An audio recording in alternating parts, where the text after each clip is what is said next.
Hello, podcast fam. I am thrilled to share some exciting news.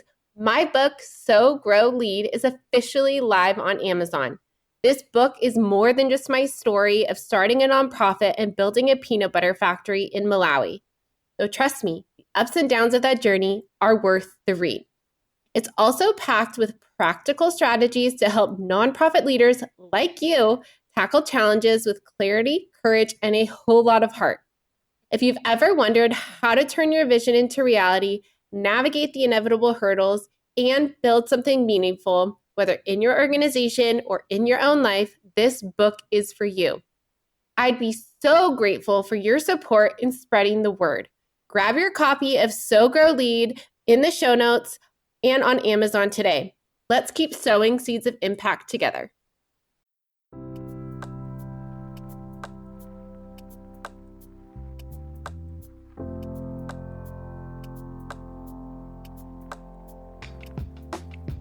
Welcome to the Lead with Heart podcast, which is dedicated to nonprofit leaders who are passionate about making a difference. I'm your host, Haley Cooper, and I'm thrilled to have you join us on a journey of growth, inspiration, and transformation. At Lead with Heart, we believe that leading with heart means embracing empathy, compassion, and authenticity in every aspect of our work. It's about putting people first, fostering genuine connections, and creating a positive impact that goes beyond numbers and metrics. In the nonprofit world, it can often feel like we're carrying the weight of the world on our shoulders. The challenges are immense, and the road can be lonely. But here, you're not alone. This podcast is a community where we support each other, share our stories, and learn together. Each episode will dive into personal and professional development topics tailored specifically for nonprofit leaders. From innovative fundraising strategies and effective team management to self-care practices and leadership insights, we're here to provide you with practical strategies that you can apply to your life and work. My goal is to empower you, elevate your leadership, and engage your heart in all that you do. I want to help you navigate the unique challenges of the nonprofit sector with confidence and resilience, so you can continue to create meaningful change in the world. So whether you're driving to a meeting, taking a break, or winding down for the day, tune in and join us on this journey. Together, we'll discover what it truly means to lead with heart. Thank you for being here. Let's dive in. Hello, everyone. Welcome back to the Lead with Heart podcast. This is your host, Haley Cooper, and we have a special guest with us today, the founder of Randel Consulting Associates, which was established in 2010. And Michael is the founder and has a passion for creating the conditions necessary to grow effective organizations that make a sustained impact. And I think we share a similar mission statement. So I am very excited to have you here today, Michael. Yes. Hello, Haley. Thank you. I'm looking forward to our conversation today. Starting a little bit more like behind the scenes of your journey in establishing your consulting associates in 2010. And can you share what initially motivated you to start this venture and how your vision has evolved over the years? That's a great question. So before I started the firm in 2010, as you said, I'd had before that about 20 years experience doing same kind of work, but often as an internal consultant, as an internal resource person, doing leadership development, organizational change, and things like that. The first 10 years of my career had been in South Africa, where I grew up. So that was the 1990s, very interesting time in South Africa in the shift towards democracy. And then I came to the US in 2000, and I had 10 years working with a global institution, which was also fascinating. So when I went out on my own and started the firm in 2010, I was interested in being able to work with interesting clients that were their work was about making a difference.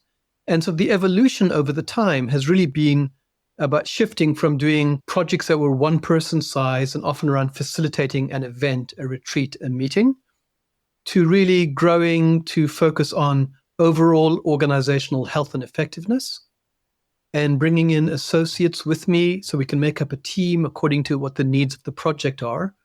And we are working on more longer-term projects that are more transformational.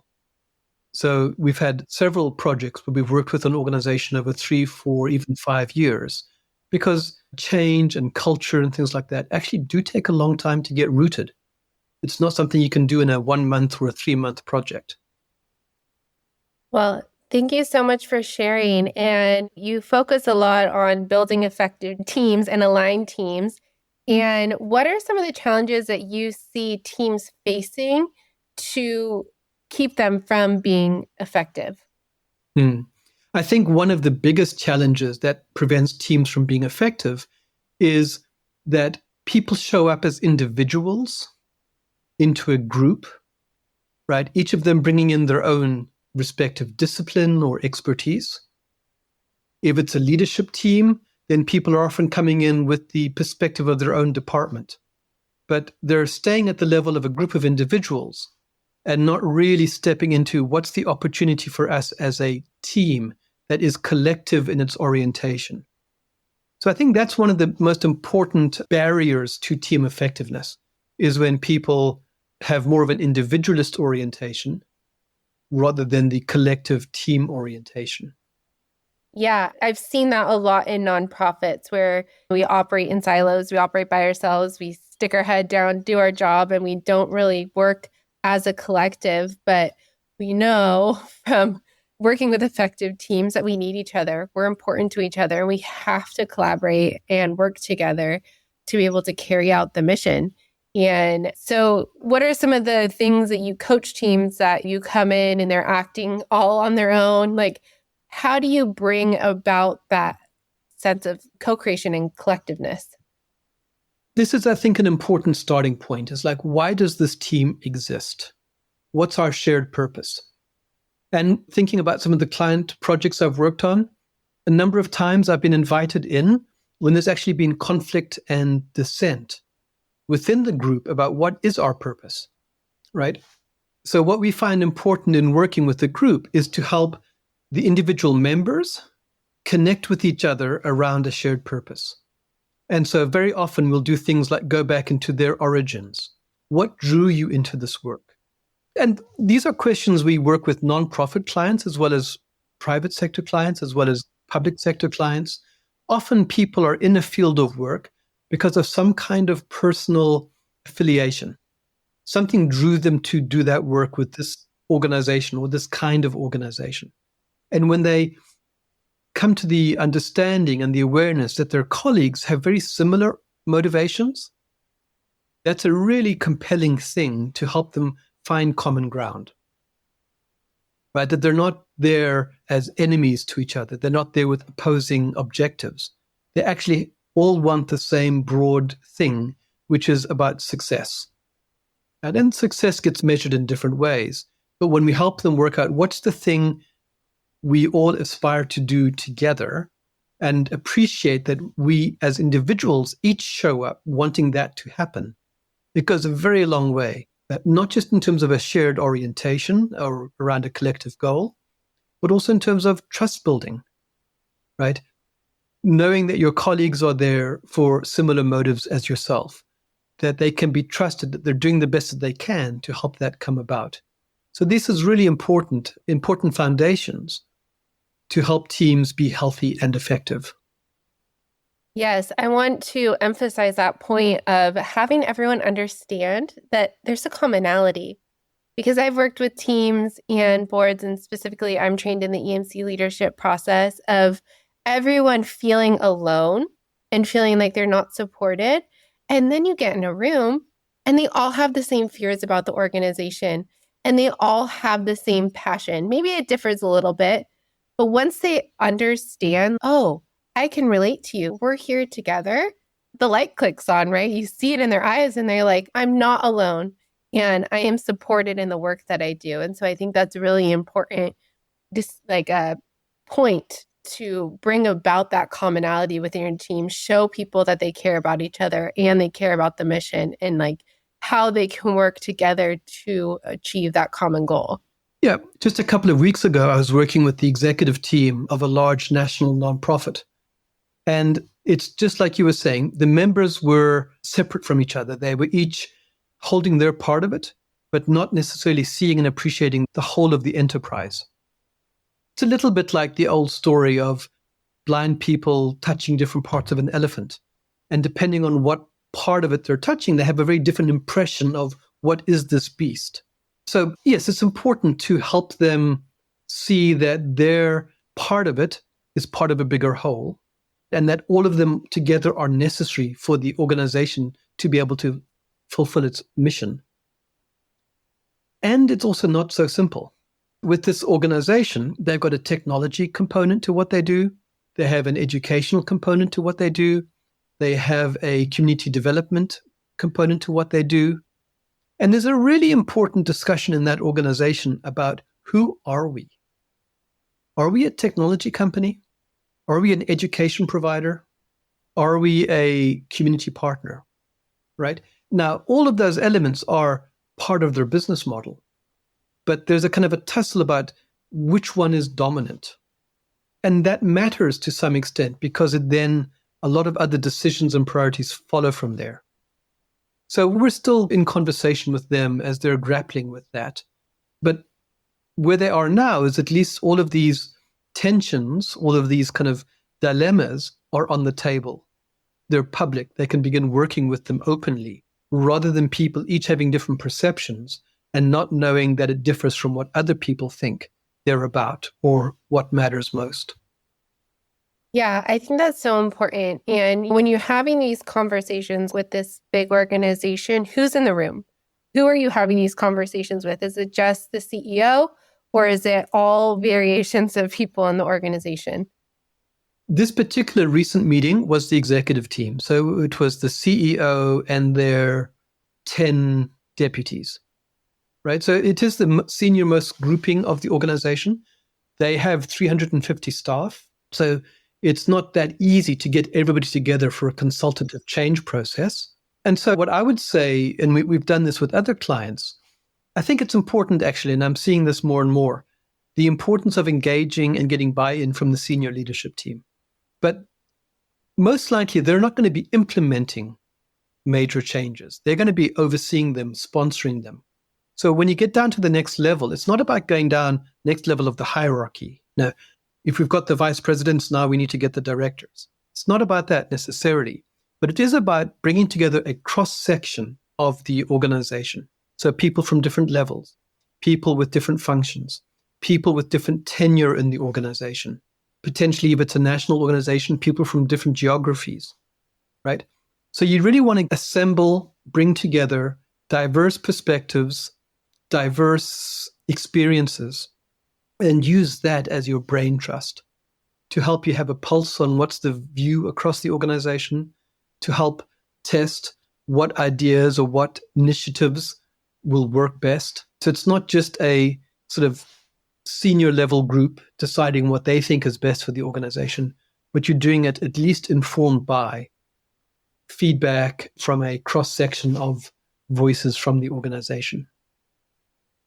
Yeah, I think that's so important. And I just gave a speech a few weeks ago about upward feedback and the importance of hearing voices in a constructive way. So what is your idea of upward feedback and how can organizations really facilitate it where it's not just like a check the box, we need to listen to our employees one time?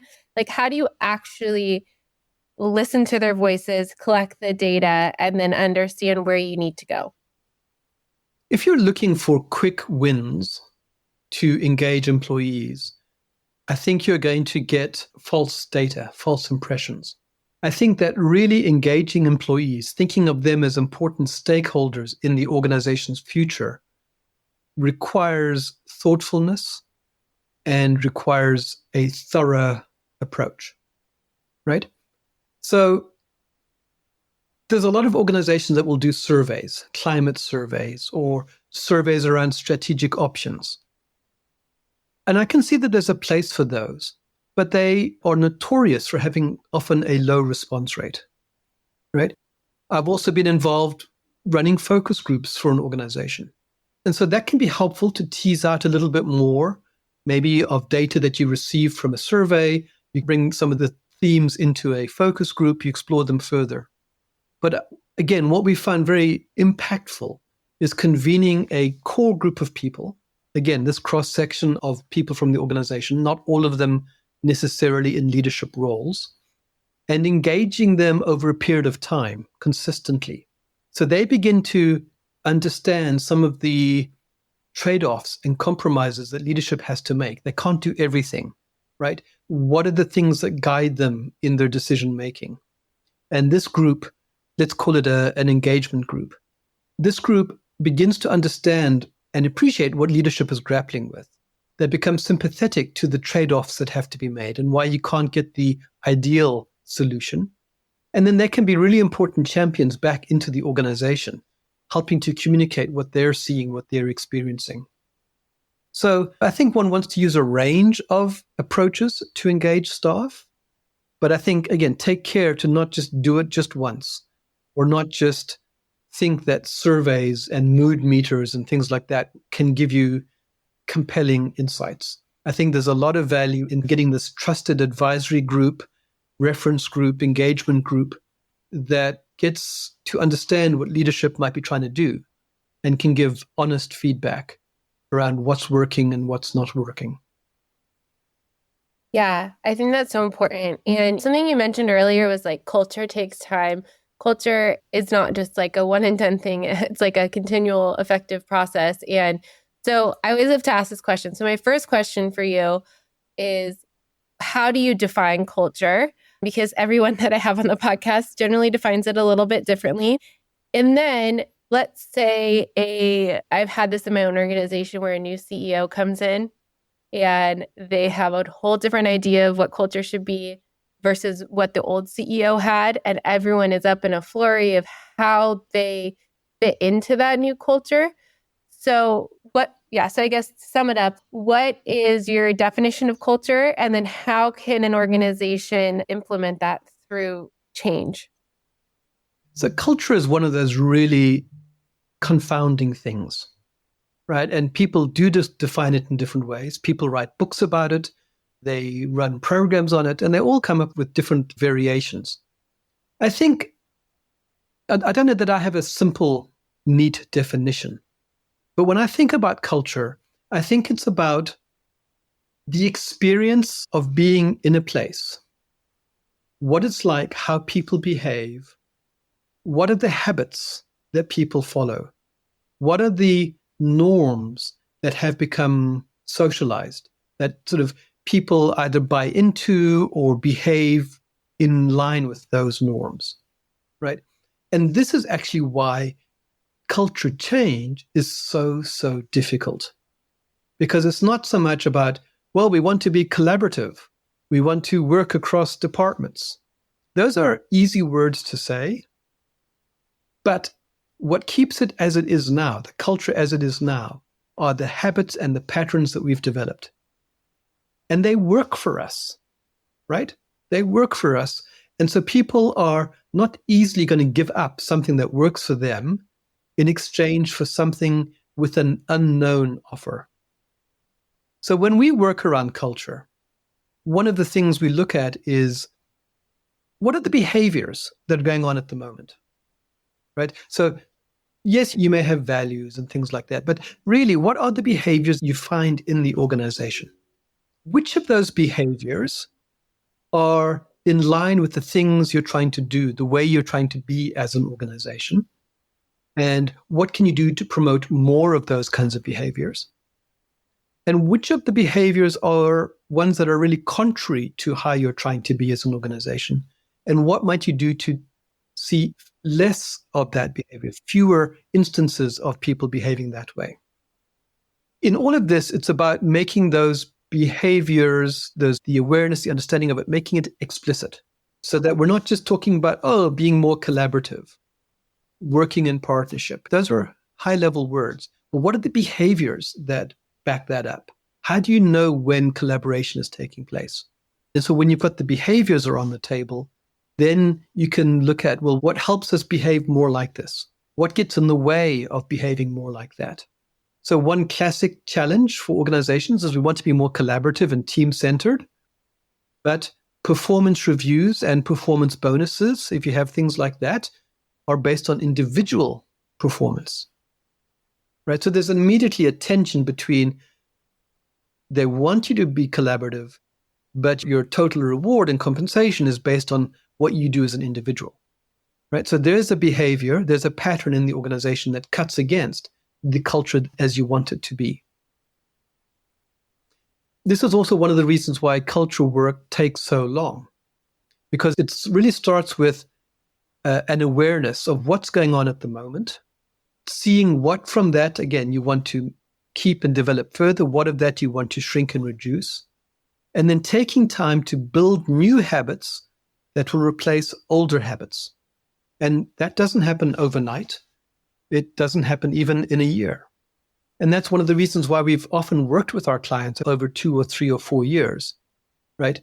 Because we're supporting them in making the desired behaviors, desired habits and culture to become stronger, to become more prominent, to become the way of doing things, which is the new culture.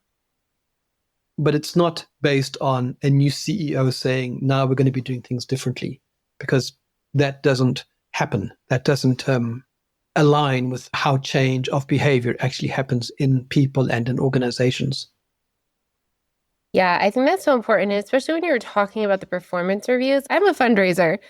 When I was signed on to a job, it was like, you have to raise X million dollars, but it wasn't, here's the overall fundraising budget, and you're responsible for raising $2 million, and we're going to hold you accountable to that. It wasn't really, and it's put your head down, do the work. And it wasn't really like a collaborative process or really understanding. There's a lot that goes into raising $2 million. It's not just like writing a check. And so I think that's definitely important. If you want a certain behavior to happen, construct your performance reviews or how you navigate meetings or your team in a way that supports those behaviors. Do you have any case studies from your clients where you have seen specific behaviors that they wanted and didn't want, and how that has changed for the good? Yeah, part of what we're talking about in terms of performance is also linked to metrics. How do we measure your results or your performance? And it's tricky. So on one hand, I recognize there is a need and a benefit from having goals, from having targets for which you can hold people accountable. But you just mentioned, for example, having a goal to raise $2 million through your fundraising work, right? So you might be successful on that. But did you do it in a way that you're nurturing relationships so that you'll be able to raise $2 million again next year? Or did you burn the bridges? So you managed to get donations this year, but they're not going to come and support you again next year. What happens if you're really good at your work and you've got this target of $2 million in front of you, and so you can coast and make $2 million? Whereas if you'd taken the brakes off, maybe you could have gotten 3 million or 4 million. So there's a tricky piece around when does a target motivate people and when does it constrain them? When does it emphasize individual performance? And how can it promote systems thinking, right? So if you're going after individual donations, are you undercutting colleagues that might be working on family foundations?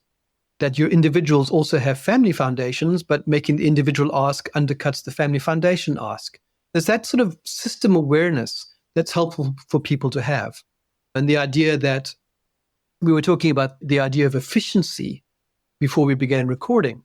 Everybody can be individually successful and the overall enterprise can fail, right? Because often the goals, the targets are identified on an individual basis or at a team level, but they don't necessarily come back together and integrate at the level of the whole.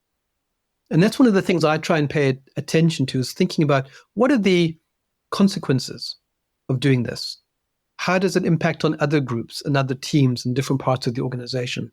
And how might we help people work with more awareness and more appreciation of the whole and some of the dilemmas that are involved in trying to balance different interests?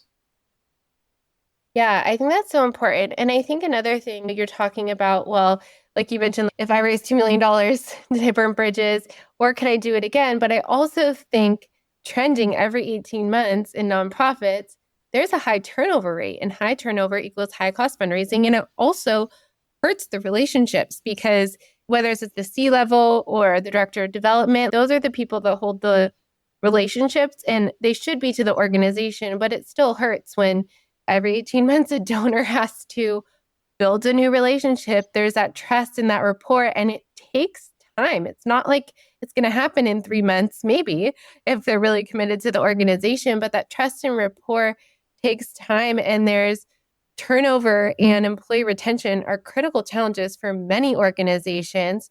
So how does your approach help in reducing this turnover and foster a culture of high performing and engaged employees?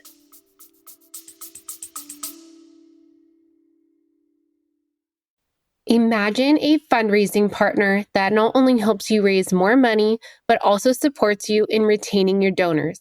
A partner that helps you raise funds both online and on location so you can grow your impact faster. That's DonorBox, a comprehensive suite of tools, services, and resources that give fundraisers just like you a custom solution to tackle your unique challenges, helping you achieve the growth and sustainability your organization needs. Helping you help others. Visit donorbox.org to learn more. One of the things that we've looked at in terms of employee turnover is unpacking what's the actual cost of somebody leaving the organization voluntarily. And it's a shocking number that I think many leaders don't think about. From my research, think about somebody who leaves, right? So now there's a gap on a team. So the other remaining team members are often having to pull an extra load to fill the gap, right? And so their own work may suffer a little bit as well. So there's people who are under more time pressure, more stress, struggling to reach higher goals across the board, right? Then management has to get involved in the whole recruitment process.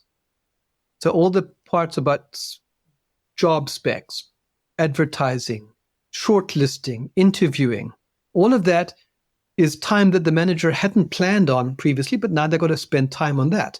Also means that they've got less time to give attention to the remaining team, less time to be giving attention to future strategies. And once you do finally select somebody, there's a whole onboarding process. Again, that's more demanding on the remaining team members. It's more demanding on their supervisor. They take time to get back to full performance. So there's a huge impact. And the number that I want to share with you, I don't know if you're sitting down at the moment or not, but you may want to be sitting for this number. 1.5 to 2 times annual salary is the cost that professionals see of somebody departing. So take somebody involved in fundraising, and let's just imagine they were earning $100,000 a year. So easily $200,000 or more, because at an executive level, CEO level, it can be even higher, as an impact, right? And often we come in and we notice these issues that maybe led somebody to depart, they've been in the organization for a while. Toxic culture, low skills among people managers.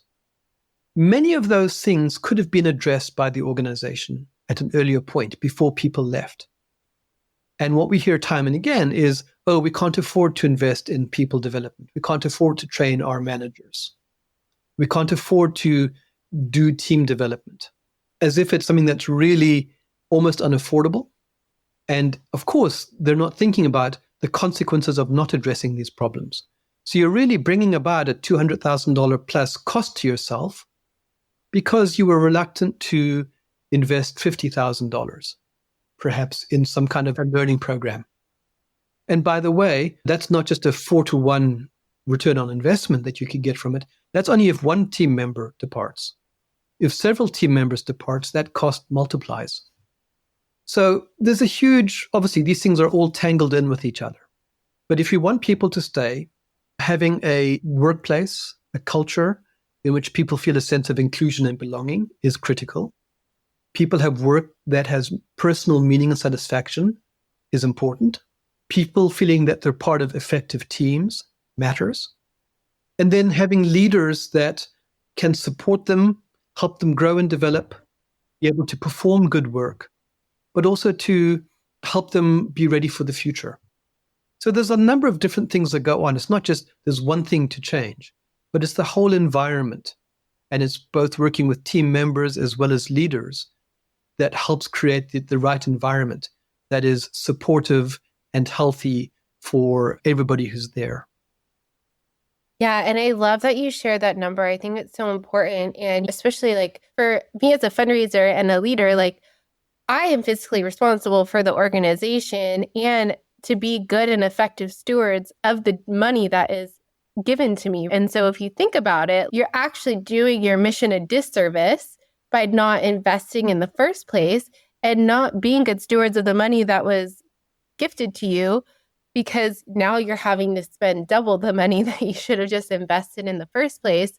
And I think it's able to drive that mission forward, right? And reduces a lot of conflict that happens in turnover, because when I worked at an organization where there was a high turnover in the director of development, and the program director was really reluctant to build a relationship with me, and her trust, like I really had to work hard to build trust with her and bridge that gap, because she's, oh, you're just going to leave in 12 months. And why is it worth it to build a relationship? Why is it worth it to do this together when I've been here for 10 years and you're just going to leave?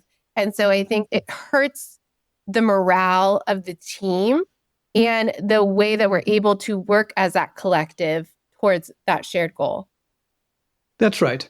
If I was a leader in that organization, I would be curious about why do we have this kind of turnover rate among our fundraising staff, for example? What is it about the way the job is structured and designed that has people leaving after 12 months? Why aren't they staying longer? And there could be very different answers for that. Are we a workplace that is friendly to parents with young children? Are we a workplace that's friendly to what is sometimes called people in this of the sandwich generation, that they're having to do elder care for their parents, as well as having kids that are still schooling? How flexible are we? Are we pushing people hard to meet a number? Or are we helping them feel that they're doing meaningful work, they're able to meet their goals, but they're also growing and developing? So there's lots of things that go on that feed into what makes up the experience of being a worker in an organization. There's an old saying, people don't leave jobs, they leave bosses. Yeah. Right. And I don't know if that's 100% true. I haven't seen some of the data that says that this is why we can make that statement.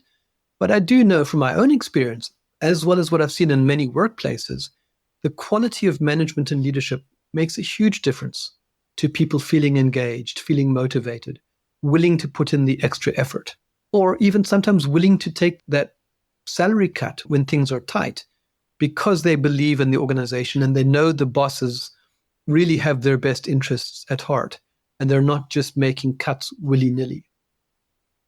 Yeah, I think that's so important. And I think also I wanted to address across the workplace, people are working, not everyone, but there's a lot of hybrid workplaces or remote workplaces. And it's hard to connect with people over Zoom call after Zoom call and feel like you're a part of a team or feel like you really contribute to the organization. And so what protocols or practices do you find most effective in enabling productive hybrid work and collaboration within organizations?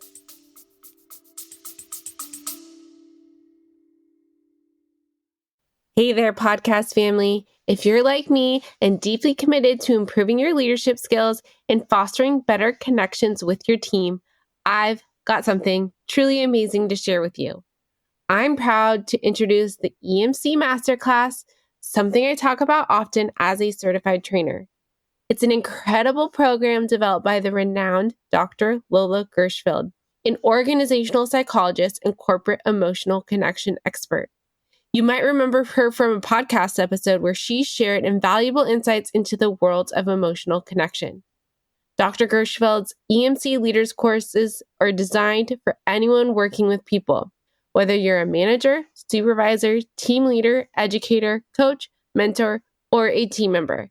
This program is truly for everyone looking to enhance their communication and collaboration skills to raise more revenue for their mission. Now, let me tell you why the EMC Masterclass is a game changer. Dr. Gershfeld's groundbreaking emotional connection process has been integrated into top universities' curriculum and recognized by international organizations like ICF, HRCI, and SHRM. Humans are wired to seek emotional safety, and when we feel safe, we're more likely to take risks, share innovative ideas, and collaborate effectively. The EMC process is the catalyst for creating that emotional safety within your team. The virtual EMC masterclass consists of 8 modules with 4 hours of expertly recorded material, 13 quizzes to reinforce your learning, and a workbook filled with activities for offline practice and something I still refer to daily. Ready to become an emotional connection master? Dr. Gershfield is offering an exclusive detail for our podcast listeners. Use the code LEADWITHHEART to enjoy a generous 10% discount on the EMC Masterclass. Head over to emcleaders.com and enroll in the EMC Masterclass today. When it comes to hybrid work, I think one of the really important questions that leadership has to resolve, and it starts with leadership, this particular piece, is why should people come into the office at all? Right? What happens in a physical workplace being co-located shoulder to shoulder that is different from what we're able to do when we're working remotely? Now, I think there is a good answer to it, which is about relationship building, trust building, building a sense of the whole, opportunities for partnering and collaborating, all increase through physical proximity. There's a lot of data about that. But the pandemic experience also showed us that you don't have to be physically in an office to be productive. So I think one of the shifts that leaders haven't yet fully understood, the social contract between employers and employees was broken, shattered by the pandemic. The boot is on the other foot in some ways nowadays. So employees are deciding, I don't want to work in an office 3 days a week, 5 days a week. I want to work remotely. I want more flexibility. And they're exiting organizations that don't support them and provide the flexibility. So one is that whole social contract has to be renegotiated, right? Which is why it's important for leaders to be able to say, here's why we all benefit from in-person contact. And we also recognize that we don't have to be here 5 days a week for that to happen. So again, a lot of it is about the attention on relationships and trust. One of my current clients is a team in a national organization. They're working remotely. Maybe only 1 or 2 of them are actually working out of the main office. So the leader of this group brings her team together once a quarter for 2 days at a time. They come together and they're working on their relationships with each other. So there's a team development and a personal development aspect to it. But it's also working on what's our shared work. What are the kinds of conversations that we're able to have when we have a whole day or day and a half on this topic? That's different from what we can do in our weekly 1 hour or 2 hour meetings. There's going to be a difference of quality in the conversations and in the explorations.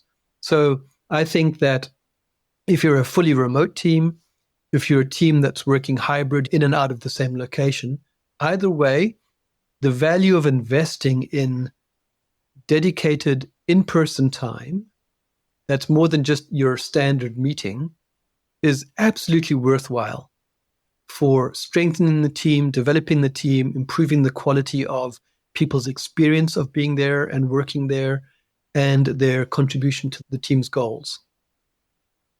Yes, I think that's so important. And as we're wrapping up, I have to ask you this question. You have been working with teams or doing data and research around teams that have received the MacKenzie Scott grant.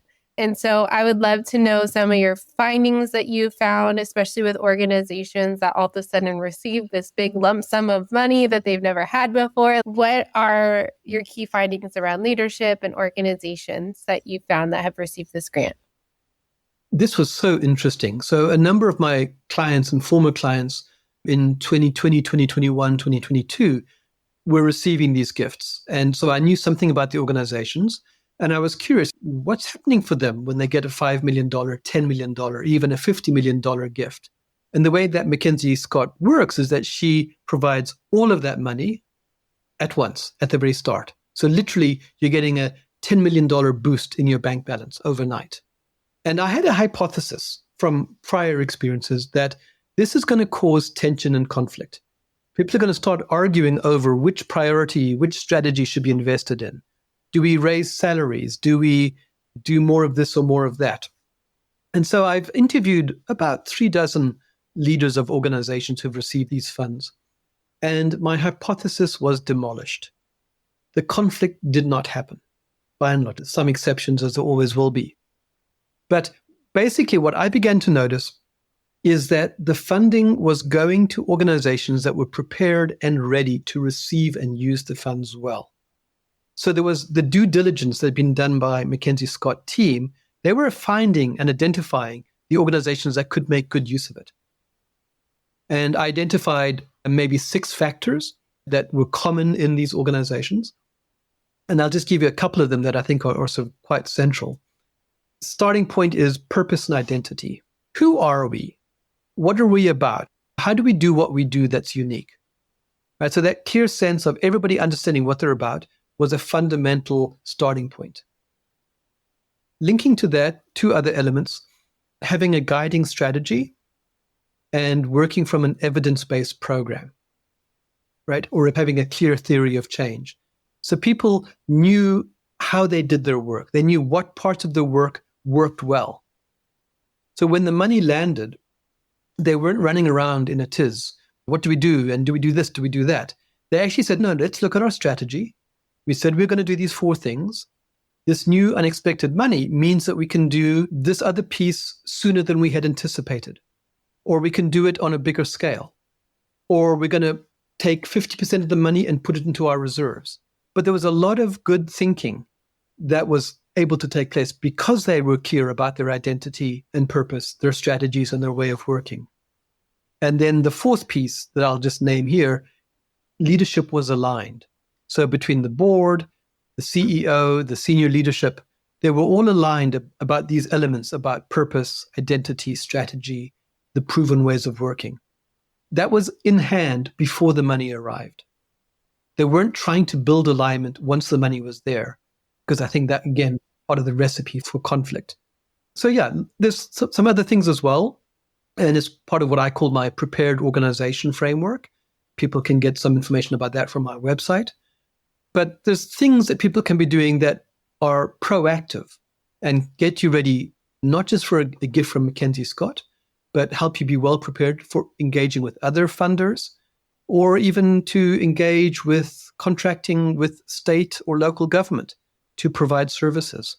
I think all of these elements are important for organizations to invest in so that they're ready and capable and prepared to work effectively and to make a difference. Oh, that's so good. Thank you for sharing some of your findings. If people want to learn more about the work that you do, where can they find you? Well, 2 best places. First of all, on social media.